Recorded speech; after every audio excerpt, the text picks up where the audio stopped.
Lumipas ang ilang buwan mula nang umalis ako. At sa bawat araw na lumilipas, habang unti-unting humihilom ang sugat, unti-unti ko ring nakikita ang mundo sa paraang hindi ko nakita noong nasa piling pa ako ni Liam. Nagsimula sa maliliit, pagising ko ng walang kaba, pagkain ko ng hindi nagmamadali, paglakad ko sa labas nang hindi iniisip kung sino ang kasama niya, pagtingin ko sa salamin ng walang bigat sa puso, hanggang sa unti-unti kong makita ulit, ako. Hindi yung babaeng natutong magtago ng sakit, kundi yung babaeng lumaking mas malakas dahil pinili niya ang sarili niya sa gitna ng bagyo. Isang gabi, habang nag-aayos ako ng gamit, umilaw ang phone ko. Liam, pwede ba tayong mag-usap? Hindi ako nag-reply. Hindi dahil galit pa ako, kundi dahil tapos na ang chapter niya sa buhay ko. Pero sinundan niya yon. Hindi ko alam kung paano ako magpapatuloy nang wala ka. At doon, sa unang pagkakataon, hindi ako nasaktan. Hindi ako nanghina, hindi ako nagdalawang isip. Sumagot ako ng simple. Ganon din ako noon, Liam. Pero natuto din akong tumayo. At doon natapos ang usapan. Literal, walang closure na dramatic. Walang one last meeting.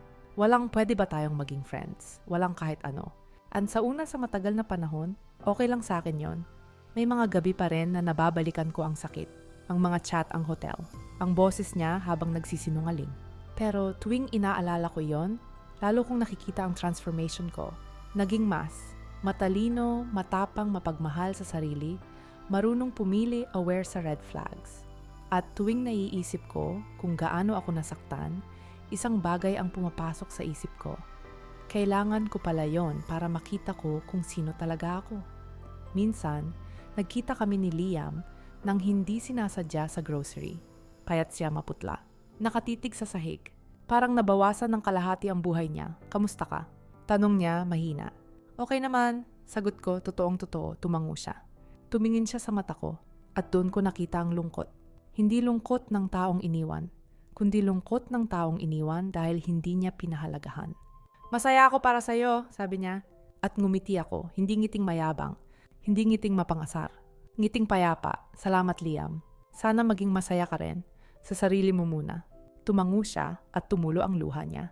At doon ko naramdaman ang totoong ending. Hindi nung iniwan ko siya. Hindi nung naghiwalay kami sa function room.